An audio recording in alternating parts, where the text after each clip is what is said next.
แมงอย่างบุญในนี้ออกเนี่ยผ้าคุ้มรถเนี่ยพอนะคะพอมันพอความหายของมันเด้อเขาเป็นอย่างเอ๊ะ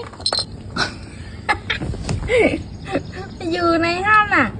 ลงมาก่อนฮะไอ้เฮาเหรอไอ้เฮาเหรอฮะมาเนาะลงมาก่อนมาเนาะจะเล่นอยู่ห่วงเล่นเหรอเล่นพวกนี้เลยเหรอนั่นน่ะน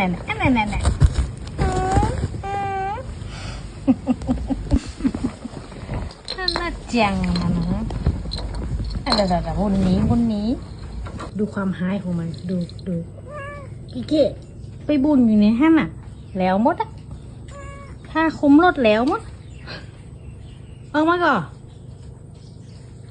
เอามานะโอ้ย